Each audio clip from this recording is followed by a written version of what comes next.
You're doing what you were taught to do. You're showing up, you're pushing, you're sweating, and yet your body feels heavier, more inflamed, more exhausted than it did a few years ago. I want you to hear this closely and clearly, okay? Because like you, being in perimenopause and some additional weight gain can be quite difficult to handle in the gym because you're getting inflamed, there's extra workload because of the weight, it's tiring, and your coach says you should just eat more salads.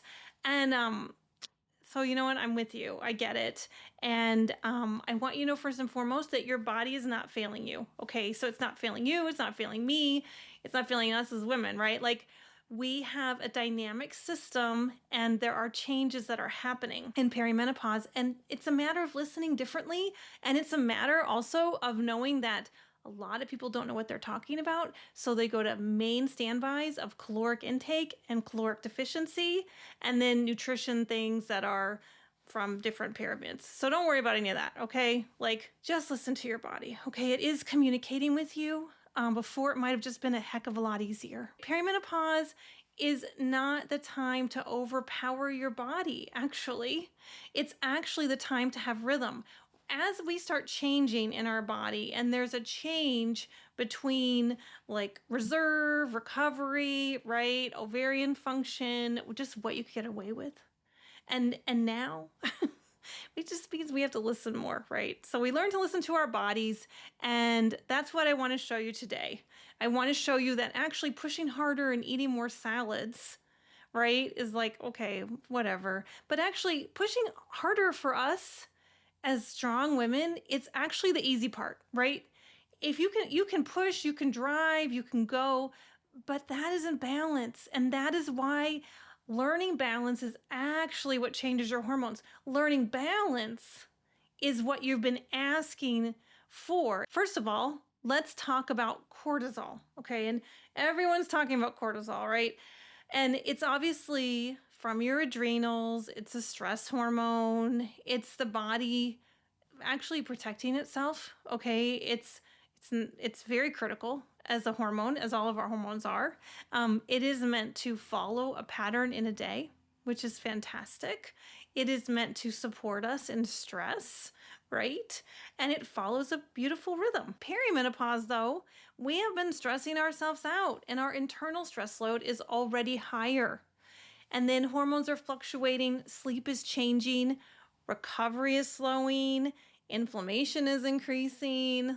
So we get into these stress kind of hold states that get really stagnant. And then we kept trying to push harder and harder through it. This can happen with longer cardio sessions, right? Or adding HIIT and really intensity HIIT on top of that. And your body's thinking, okay, what's going on? I don't feel safe, right? Is this good for me? And still our mind is like, do it, right? It's like that. Just get that push in, go all out. And you're like, oh, okay, get into the zone, like faster, harder, and see you tomorrow. I'm like, oh my gosh.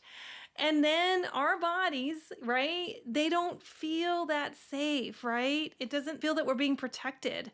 So what do? Stress. We hold on to fat because fat is actually a food source. Sorry, but true, right? We can break down muscle. It gets us wired and tired, so it disrupts our sleep. And it's inflammatory. Pushing harder is inflammatory, whether it's you're mad and you're yelling, that's inflammatory, right? That's hot. That'll put a flash in you. Or it's lots of inflammation from exercising. It's lots of inflammation from bad food, right? It's lots of inflammation from stress eating. This isn't weakness, it's physiology. So physiology is about function. It's actually a pretty good interchangeable word, right? So when you hear physiology, when you're listening to doctors talk about these topics, because that's really important too, you might hear physiology. Think about function, okay? So what about, this idea that, more is better, right? Really, more could just be more, right? So, we have women and men, but women are excellent at overriding ourselves, right? And the pressures mount, the conveniences acquire. And so we find ourselves being able to push through fatigue, being able to ignore symptoms, right? And we often think, okay, well, we're taking care of things, but honestly, we have so many conveniences, right? The car, DoorDash, TV and entertainment on our phones, right? Our lists on our phones, our calendars on our phones. We can talk to anybody and chat right away and get things going. But are all those conveniences actually, like, they're good? I'm fine with saying they're good, but they can be overwhelming, and then they add to the load, okay? And then we push. I could get one more text in. So when you get to the idea of like working out, you can imagine yourself like, I'm doing those things, right? Like, I park the car, check the calendar so I know what I need to do right when I get done exercising with class. I might have a shake really fast, and that might be my lunch or my breakfast. And then I'm going to be sweaty. It's cold, but then I have to go work and better get my shower in really fast, blah, blah, blah, blah, blah, blah, blah, blah, blah, right? And it's like, whoa. So we are chronically overtrained, right? To in our workouts and in our lives, and how much this stress amplifies. And I think that's the point. I'm trying to show you, like, you are working out in stress mode. You are living in stress mode.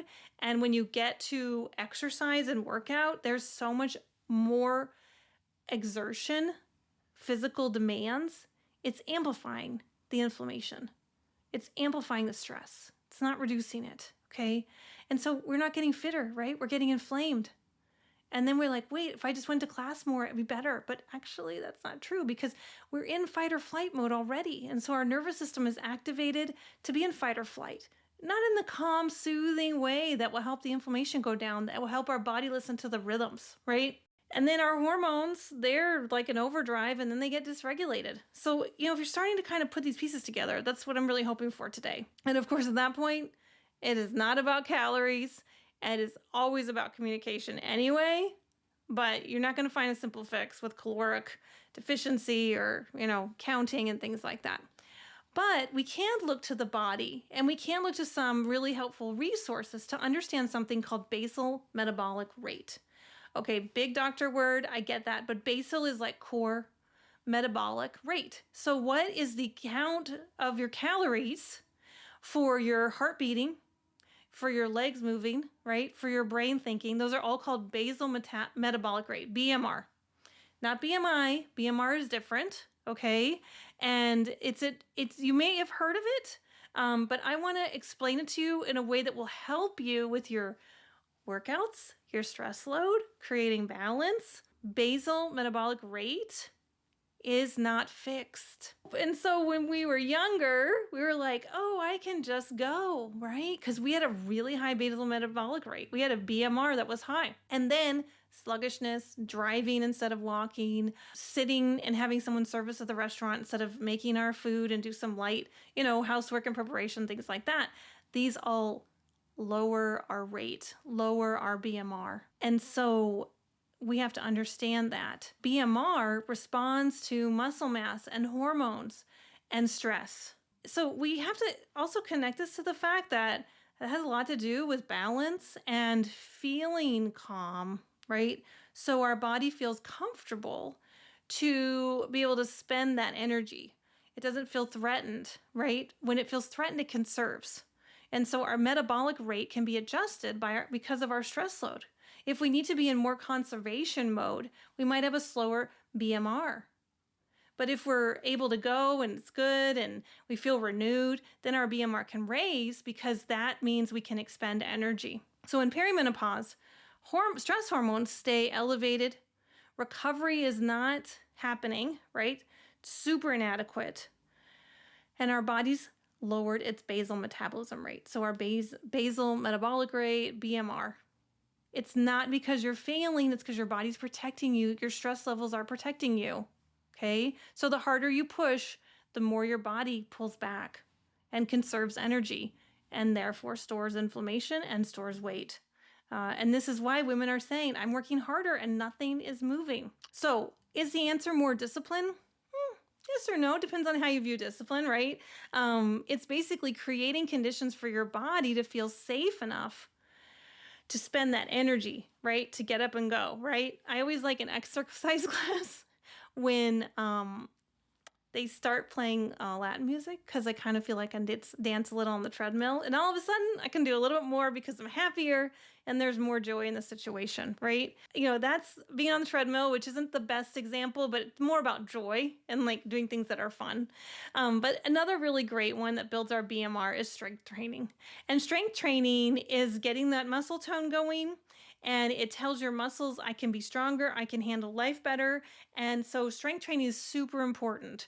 Um, a lot of people are saying like you can't get buff easily. And it's true, you can't get buff easily. But what can happen sometimes with women is they're really inflamed in their strength training and they're being told, add that heavier weight, do that extra rep, throw it over your shoulder and into your arm, pass over this and all this stuff, like jump while you're holding it, whatever. The point is that is overload. Okay. And so that is strength training kind of plus cardio. And that's not the point, or it's strength training beyond our muscles capacity. So then we get inflamed. Okay. So think about 2 sessions a week for strength training. And of course, HIIT is fantastic, right? HIIT is high intensity, and it means it gets our heart going. We really do need that. And I have in the guide for you a really great way for you to understand this and to employ it and get success. And it's going to make a lot of sense because it ties in a lot to the next idea of walking. Right? But walking in a way that actually can get your heart going and keep your joints safe. Okay. Walking, has been used forever. This idea like, walk your mood away and walk after meals, because walking gets us going. It's the pump, right? It lowers cortisol, improves insulin sensitivity, and it restores a metabolic rhythm. It is not a passive movement, and it is a lot about active regulation, and it can be very soothing to the body. Perimenopause is not the time to override the body, okay? It's the time to build trust with the body. When your body feels safe, it'll burn energy. I want to say that again because it's really important. When your body feels safe and listened to, it burns energy. When it feels supported, it adapts. Then you get hormone regulation. And when you move in rhythm instead of force, your metabolism responds. Okay? So I already mentioned it before. We definitely have a framework for this, the perimenopause framework, right? And look in that framework. It's a guide. It helps you out a lot. There is some perimenopause workout swaps. So look for those. You can get that guide or framework by looking at the link below. And again, it shows you how to structure your week without burning yourself out. So that's important. And the other thing is, I want you to subscribe, okay, for more grounded, no BS hormone education. All right, and I'll see you in the next video. Thank you.